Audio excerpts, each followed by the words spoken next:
Silent mobile silent speaker. ಮಾತೆ ಶ್ರೀ ಅಂಬಾಭವಾನಿಯರ ಪಾದಾರವಿಂದ ನಮಿಸುತ್ತಾ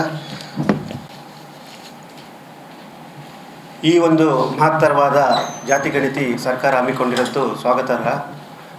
ನಮ್ಮ ಜಿಲ್ಲೆಯಲ್ಲಿ ಸುಮಾರು 40,000ದಿಂದ 50,000ವರೆಗೆ ನಾವು ಮರಾಠರಿದ್ದೇವೆ. ನಿಮಗೆಲ್ಲ ತಿಳಿದಿರುವ ಹಾಗೆ ಹಿಂದೂ ಸಾಮ್ರಾಜ್ಯ ಸ್ಥಾಪಕರಾದಂಥ ಛತ್ರಪತಿ ಶಿವಾಜಿ ಮಹಾರಾಜರ ವಂಶಸ್ಥರಾಗಿರ್ತೇವೆ. ನಾವು ರಾಜ್ಯದಲ್ಲಿ ಸರಿಸುಮಾರು 40ರಿಂದ 50 ಲಕ್ಷ ಜನರಿದ್ದೇವೆ. ನಾವು ಈ ಹಿಂದೆ ನಡೆಸಿದಂಥ ಆಯೋಗದವರು ನಡೆಸಿದಂಥ ಜಾತಿ ಗಣತಿಯಲ್ಲಿ ಸರ್ಕಾರ ಬರೀ 16 ಲಕ್ಷ ಎಂದು ತಿಳಿಸಿರ್ತಾರೆ. ಇದು ತಪ್ಪು.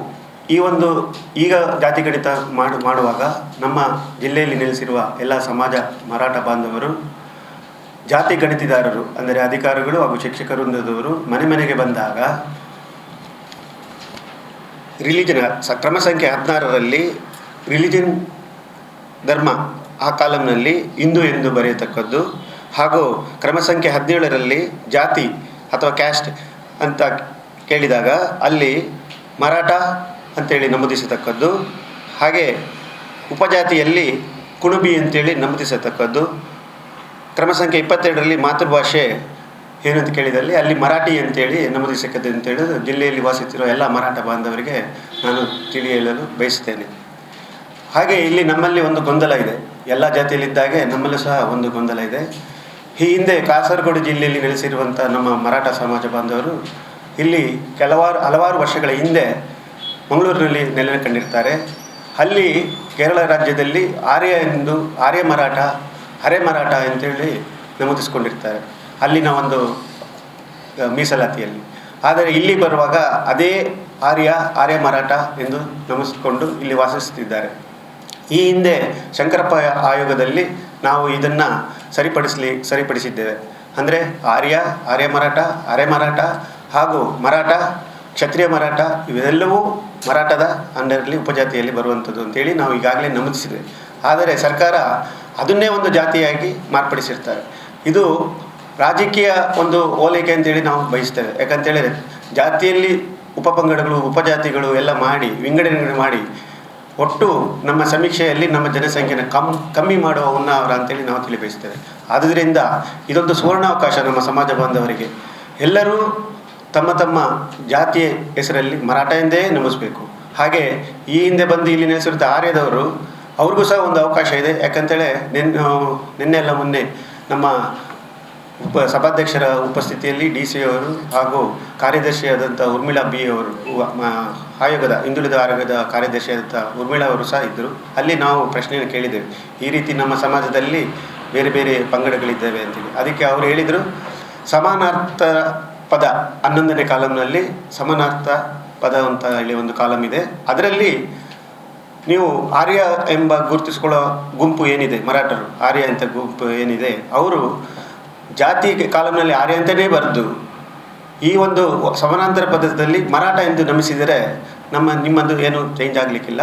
ಹಾಗಾಗಿ ಸಮಾನಾಂತರ ಪದಾರ್ಥದಲ್ಲಿ ಆರ್ಯ ಅಂತ ಎಂಬವರು ಗುರುತಿಸಿಕೊಳ್ಳುವವರು ಜಾತಿ ಹೆಸರಲ್ಲಿ ಆರ್ಯ ಅಂತಲೇ ನಮೂದಿಸಿ ಸಮಾನಾಂತರ ಪದಾರ್ಥದ 11ನೇ ಕಾಲಂನಲ್ಲಿ ಮರಾಠ ಅಂತೇಳಿ ನಮೂದಿಸ್ಕೊಳ್ಳಿ ಅಂತೇಳಿ ನಮ್ಮ ಕಾರ್ಯದರ್ಶಿಯವರು ಉರ್ಮಿಳಾ ಅವರು ಹೇಳಿದ್ದಾರೆ. ಅದೇ ರೀತಿ ಇಲ್ಲಿ ನೆಲೆಸಿರುವಂಥ ಆರ್ಯ ಮರಾಠ ಹರೆ ಮರಾಠ ಇತರೆ ಉಪಜಾತಿಗಳು ಏನಿದ್ದಾರೆ ಅವರ ಜಾತಿ ಕಾಲಂನಲ್ಲಿ ಆರ್ಯ ಅಂತೇಳಿ ನಮೂದಿಸಿ 11ನೇ ಕಾಲಂನಾದಂಥ ಸಮಾನಾಂತರ ಪದಾರ್ಥದಲ್ಲಿ ಮರಾಠ ಎಂದು ನಮೂದಿಸಬೇಕೆಂದು ತಿಳಿಸಿರ್ತಾರೆ. ಹಾಗೆ ಈ ಒಂದು ಸುವರ್ಣಾವಕಾಶನು ನಮ್ಮ ಸಮಾಜ ಬಾಂಧವರು ಯಾರೂ ತಪ್ಪದೆ ಎಲ್ಲರೂ ಈ ಒಂದು ಸಮೀಕ್ಷೆಯಲ್ಲಿ ಪಾಲ್ಗೊಳ್ಳಬೇಕು. ಅತಿ ಹೆಚ್ಚಿನ ಸಂಖ್ಯೆ ನಮ್ಮಲ್ಲಿ ಮೂಡಿಬರಬೇಕು. ಇದರಿಂದ ಮುಂದಿನ ದಿನಗಳಲ್ಲಿ ಸಾಮಾಜಿಕ ಶೈಕ್ಷಣಿಕವಾಗಿ ನಮಗೆ ಮೀಸಲಾತಿ ಸಿಗಲಿಕ್ಕೆ ಅನುಕೂಲ ಆಗ್ತದೆ. ಈ ಅವಕಾಶವನ್ನು ತಡ ಮಾಡಬಾರ್ದು, ಎಲ್ಲರೂ ಭಾಗವಹಿಸಬೇಕೆಂದು ವಿನಂತಿಸಿಕೊಳ್ತೇನೆ. ನಿಮಗೆಲ್ಲ ಗೊತ್ತಿರುವ ಹಾಗೆ ನಮ್ಮದು ಹಿಂದೆ ಬೆಂಗಳೂರಲ್ಲಿ ಶಿವಾಜಿ ಮಹಾರಾಜರು ಭಾರತ ದೇಶದಂತ ಹೋರಾಡಿ ಮೊಘಲರ ವಿರುದ್ಧ ಹೋರಾಡಿ ಅಲ್ಲಲ್ಲಿ ತುಕಡಿಗಳನ್ನು ಅಲ್ಲಲ್ಲಿ ಆಯಾ ಊರಿನಲ್ಲಿ ಆಯಾ ರಾಜ್ಯದಲ್ಲಿ ಬಿಟ್ಟಿದ್ದೇವೆ. ಹಾಗಾಗಿ ದೇಶದಲ್ಲಿ ಎಲ್ಲ ಕಡೆ ಸಹ ಮರಾಠರಿದ್ದಾರೆ. ಹಾಗೆ ಅದೇ ರೀತಿ ಬೆಂಗಳೂರಲ್ಲಿ ಸಹ ನಾವು 2,000 ಎಕರೆ ಗೋಸಾಯಿ ಅಂದರೆ ನಮ್ಮ ಜಗದ್ಗುರುಗಳು ಆಗ ಗೋಸಾಯಿಯರಿದ್ದರು. ಆ ಗುರುಗಳಿದ್ದಾಗ 2,000 ಎಕರೆ ನಮ್ಮದು ಬೆಂಗಳೂರಲ್ಲಿ ಜಾಗ ಇತ್ತು. ಸರಿಯಾದ ಮುಖಂಡರು ಸರಿಯಾದ ನೋಡಿಕೊಳ್ಳಿಕ್ಕಿಲ್ಲದೆ ಆ 2,000 ಎಕರೆ ಸಹ ಎಲ್ಲ ಹೋಗಿ ಈಗ ಖಾಲಿ ಸೀಮಿತ 2 ಎಕರೆಗೆ ಸೀಮಿತವಾಗಿದೆ. ಈಗಲೂ ಸಹ ಗೋಸಾಯಿ ಮಠ ಬೆಂಗಳೂರಿನಲ್ಲಿದೆ. ಹಾಗಾಗಿ ಇನ್ನೊಂದು ನಿಮ್ಮ ಮಾಧ್ಯಮದವರು ದೃಶ್ಯ ಮಾಧ್ಯಮ ಮುಂದೆ ವಿನಂತಿಸಿಕೊಳ್ಳೋದು ಏನಂತ ಹೇಳಿದ್ರೆ, ಇತ್ತೀಚೆಗೆ ಶಿವಾಜಿನಗರ ನೀವೆಲ್ಲ ಕೇಳಿರ್ಬೋದು. ಶಿವಾಜಿನಗರದಲ್ಲಿ ಮೆಟ್ರೋ ರೈಲ್ ಓಡ್ತಾ ಇದೆ. ಅಲ್ಲಿ ಈಗ ಒಂದು ನಿಲ್ದಾಣ ಸಹ ಮಾಡ್ತಾ ಇದ್ದಾರೆ. ಆ ನಿಲ್ದಾಣ ಶಿವಾಜಿ ಮಹಾರಾಜರು ಈ ಹಿಂದೆ ಶಿವಾಜಿನಗರದಲ್ಲಿ ಅವರ ಬಾಲ್ಯ ಜೀವನ ಅಲ್ಲೇ ನಡೆಸಿದ್ದು ಇದೆ. ಹಾಗಿರುವಾಗ ಆ ಪ್ರದೇಶದಲ್ಲಿ ಹೆಚ್ಚಿನ ಜನಸಂಖ್ಯೆ ಮರಾಠರಿದ್ದಾರೆ.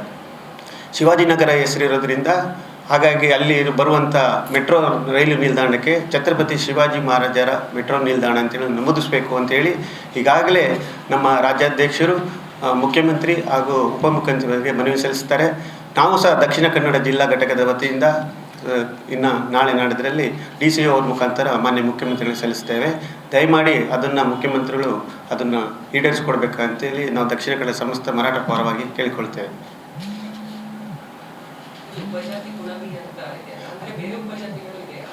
ಉಪಜಾತಿಗಳಂತ ಹೇಳಿದ್ರೆ ಕುಣಬಿ ಯಾಕೆ ನಾವು ಈ ಬಾರಿ ಸೇರ್ತೀವಿ ಅಂತ ಹೇಳಿದ್ರೆ, ಈ ಕಡೆ ಉತ್ತರ ಭಾರತದಲ್ಲಿ ಹೆಚ್ಚಿನವರು ರೈತಾಪಿಗಳು ಕುಣಬಿ ಅಂತೇಳಿ, ಅಂದರೆ ನಮ್ಮ ಮೂಲ ವರ್ಗ ರೈತಾಪಿ. ಹಾಗಾಗಿ ಅದನ್ನು ಕುಣಬಿ ಅಂತೇಳಿ ನಾವು ಪರಿಗಣಿಸಿದರೆ, ಈವನ್ ನಮ್ಮ ಇದರಲ್ಲಿ ಭಾರತ ದೇಶದಲ್ಲಿ ನಡೆಯುವಂಥ ಸಮೀಕ್ಷೆಯಲ್ಲೂ ಸಹ OBCಯಲ್ಲಿ ಕುಣಬಿ ಅಂತ ಮಾತ್ರ ಇದೆ. ಸೊ ಹಾಗಾಗಿ ಆ ಒಂದು ವರ್ಗವನ್ನು ಅಲ್ಲಿ ಕುಣಬಿ ಅಂತ ಸೇರಿಸಿದರೆ ನಮಗೆ ಸೆಂಟ್ರಲಲ್ಲೂ ಸಹ ಕೇಂದ್ರದಲ್ಲೂ ಸಹ ನಾವು ಅದು OBCಯಲ್ಲಿ ಇದು ತಗೋಬಹುದಂತೆ, ಮೀಸಲಾತಿ ತಗೋಬಹುದಂತ ಉದ್ದೇಶದಿಂದ ಇತ್ತೀಚೆಗೆ 11ನೇ ತಾರೀಕು ನಮ್ಮ ಮುಖಂಡರಾದ ನಿಮಗೆಲ್ಲ ಗೊತ್ತಿರುವ ಹಾಗೆ PGR ಸಿಂಜರು ಮಾಜಿ ಗೃಹ ಸಚಿವರು ಹಾಗೂ ಸಂತೋಷ್ ಲಾಡ್ ಕಾರ್ಮಿಕ ಸಚಿವರು, VS ಮಾನೆಯವರು, ಶ್ರೀನಿವಾಸ್ ಮಾನೆಯವರು, MG ಮೂಳೆಯವರು ವಿಧಾನ ಪರಿಷತ್ತು, ಹಾಗೆ ನಮ್ಮ ಕರ್ನಾಟಕ ರಾಜ್ಯಾಧ್ಯಕ್ಷರಾದಂಥ ಸುರೇಶ್ ಸಾಟೆಯವರು 11ನೇ ತಾರೀಕು ಬೆಂಗಳೂರಿನಲ್ಲಿ ಸಭೆ ನಡೆಸಿ ಎಲ್ಲ ನಮ್ಮ ಮರಾಠ ಮುಖಂಡರ ಉಪಸ್ಥಿತಿಯಲ್ಲಿ ಈ ಒಂದು ನಿರ್ಣಯ ತಗೊಂಡು ಹಿಂದೂ, ಮರಾಠ, ಕುಣಬಿ, ಮರಾಠಿ ಅಂತೇಳಿ ನಮೂದಿಸಬೇಕಂತೂ ಈಗಾಗಲೇ ಸಭೆಯಲ್ಲಿ ನಿರ್ಣಯಿಸಿದ್ದೇವೆ. ಅದರ ಪ್ರಕಾರ ನಾವು ಇಲ್ಲಿ ನಿಮ್ಮಲ್ಲೂ ಸಹ ಮನವಿ ಮಾಡ್ಕೊಳ್ತಾ ಇದ್ದೇವೆ. ದಯವಿಟ್ಟು ಇದು ಅತಿ ಹೆಚ್ಚಿನ ಸಂಖ್ಯೆಯಲ್ಲಿ ನಮ್ಮ ದೃಶ್ಯ ಮಾಧ್ಯಮದಲ್ಲಿ ಮತ್ತು ಪತ್ರಿಕೆಯಲ್ಲಿ ಪ್ರಕಟಿಸಬೇಕಾಗಿ ವಿನಂತಿಸಿಕೊಳ್ತಾ ಇದ್ದೇವೆ.